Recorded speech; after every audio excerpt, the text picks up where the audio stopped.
The weekend arrives, and Hayward asks what Simon is up to this weekend. But Simon replies he has no plans. Hayward calls him boring and says he can't have plans and it's super important how he spends the weekends. Simon says it sounds like Hayward has a plan, and Hayward says the weekend schedule is more important for him than the weekday classes. When Simon asks the reason, Hayward tells him he is going to Raucous to plan out his business. Simon gets shocked, and Hayward says Simon knows how Keeson pays living expenses for students, and the amount is far from enough to live on as they advance to higher grades. Hayward supposes he could get an academic scholarship for extra money, but he doesn't think he can get those grades, so he is going to put his specialty to use as early as possible. Hayward suggests Simon should also figure out a way to earn extra cash because professors are not going to give out in-class materials for free like now once the student protection period ends. Simon is stunned to hear this, and Hayward tells him that the upper classes all have their ways of earning money, and as Simon is interested in summonology, it'll cost him a lot. Simon didn't know they needed to be self-sufficient in extracurricular things and thought it was not easy to survive at Keeson. Hayward says Simon can wait until he establishes himself in Raucous because then he should be able to arrange a job for Simon. Simon thinks it's only fair that he should make his own money, so Hayward says Simon is pretty disciplined about monetary issues. Hayward tells Simon that he'll be back after taking care of tomorrow's schedule, but Simon thinks it's late and asks what if the housemaster catches him. Hayward says it's okay because as much as Keeson is strict, it's also all about autonomy, so he just needs to make sure he doesn't get caught.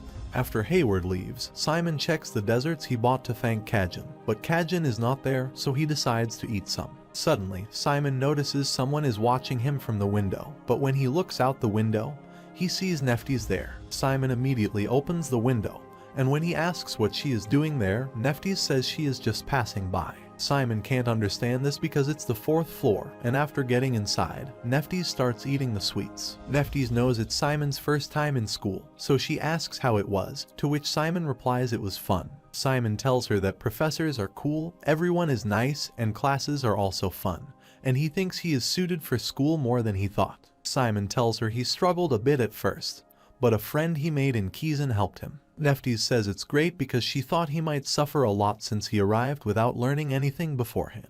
Neftis thinks talking to Simon like this is great because it reminds her of when Richard was there. Neftis tells Simon that his father was also a student at Keeson, and Simon didn't know this, so Neftis tells him that Richard was no joke. Neftis thinks Simon is mature, but Richard is such a troublemaker, a walking disaster, and he is too clever for his own good. When Neftis says Richard used to get into trouble while making fun of professors and he used to be away from classes, so she had to drag him back a few times. Simon gets shocked to hear this, and he thinks it's hard to believe because the father he knows is completely different. When Simon asks if his father graduated from Keeson, Neftis replies that he didn't because he dropped out in his 2nd year, saying that Keeson was too small for him and there was no student like him in Keeson. Simon is confused, and Neftis tells him Richard was a special case in many ways, and he was young back then, so Neftis couldn't handle him that well. Suddenly, she tells Simon that back then, Richard practically turned the whole Rogue Island upside down, and if Simon takes a closer look, he might be able to find the traces of his father. Neftis suggests Simon should try to pay more attention to that, and she is sure his school life will be more fun that way. Neftis says she should take off for her evening schedule now because she might get yelled at if she is late. While leaving through the window, Neftis tells Simon that they should be able to meet again soon, and after dropping a paper for him, she leaves. Simon opens the paper and sees a map with a skull drawn at the destination. Simon wonders why there is a skull there and remembers Neftis told him he might find traces of his father. The following night, Simon heads towards the destination, but he gets terrified to see the jungle and wonders if he should return while he still can. Simon thinks he got permission to stay overnight, so it would be a waste to return, but he sees a board warning of a monster sighting there. Simon knows there are monsters in Les Hill, too, but he doesn't know what kind of monsters are in Rogue Island, so he decides to be careful. Simon starts following the path, and when he hears a howl, he wonders if it's a big animal, but he realizes it's the howl of a monster, and suddenly, a monster attacks Simon. Simon immediately takes out a knife, blocks its attack, and wonders what kind of a monster it is because it's too fast to spot in the dark. Simon carefully sees it's a werewolf, but it's not fully grown, and thinks he would have run away if this was before he came to Keeson. Simon uses Restore to summon his undead and hands them swords to fight with the werewolf. The werewolf runs to attack them, and when the undead slashes its arm, the werewolf slams one undead down. Meanwhile, the other undead stabs the werewolf in its back, and Simon immediately makes the other undead get up and stab the werewolf. The undead makes the werewolf fall, and Simon, after seeing an opening, Simon kills the werewolf with his sword. Simon thinks it's his first battle in Kiezen, and he is glad he practiced putting together a Ratman skeleton. Simon thinks after just 3 days at Kiezen, he can defeat a werewolf, so he wonders how strong he would become if he could survive all 3 years in Kiezen. Simon immediately decides to clean up before other monsters begin to swarm from the smell of blood. But suddenly, one of his Ratman's skulls breaks, and Simon checks it's damaged a lot. Simon knows he won't be able to win another battle, so he tells the other Ratman undead to be careful, and after clearing the mess, they reach their destination. Simon sees the ground there is empty, and there is not even grass growing, and for nothing to grow, it would mean that there is something under there. Simon brought a lantern and a digging hoe with him, and he started digging the ground. After some while, he saw something in black stone and wondered if it was some sort of a device. Simon removes the dirt from it and notices his fist will fit inside, so he puts it in, thinking that if this is a device, it should react to his darkness. The device works, and stairs appear from which they go down. Simon wonders if that place is some sort of ancient ruin, and it looks familiar to him because he sees ancient rune words there. Simon thinks for a place to be full of ancient runes, that entire place must be like some sort of gigantic magical device. Suddenly, the Ratman notices something. When Simon looks at it, it's a skull. Even with his small knowledge about the undead,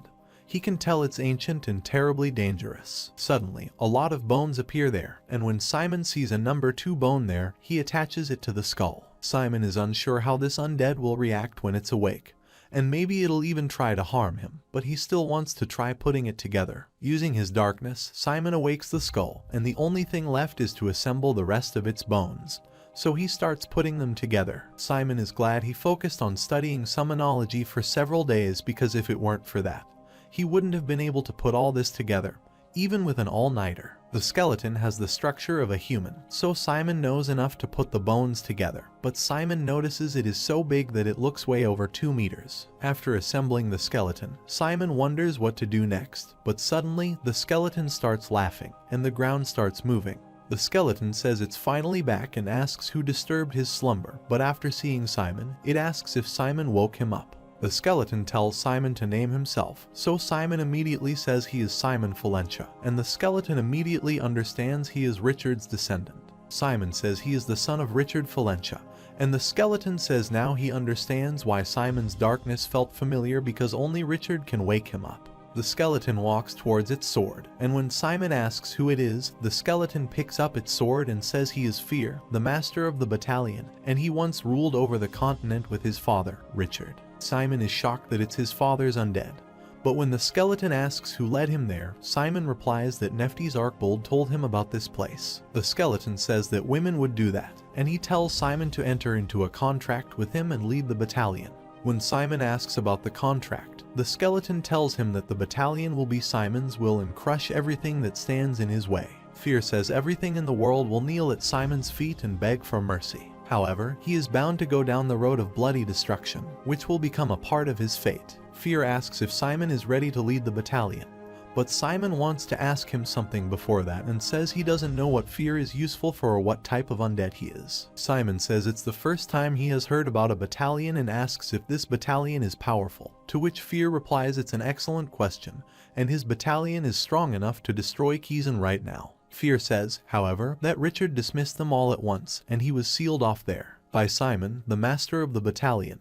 Waking him up, Fear says his battalion has encountered its first breath of life yet again. Fear says if Simon rallies the forces of the dispersed battalion and restores the power of the past, no one on the continent could stop them. Simon says he'll agree to the contract, so Fear picks him up and stands him at a higher slab, saying Simon made a good choice. Fear tells Simon to put his hand on Fear's core and says after the contract, Simon's life will completely change. Fear says Simon still has time to give up if that scares him, but Simon replies there is nothing to be scared of, because if Fear and his comrades are really Richard's army, then it's only suitable if Simon takes them in. Simon puts their hand on the core, and Fear thinks Simon seems calm and polite at first, but he has the quality of a supreme ruler inside. Fear likes his spirit and says Richard raised Simon well, so he commences the contract and tells Simon not to die. Simon tells Fear to wait and ask what he means by it, but suddenly, he faints, and when Feed asks the Ratman undead if its master is dead, the Ratman shakes its head in no.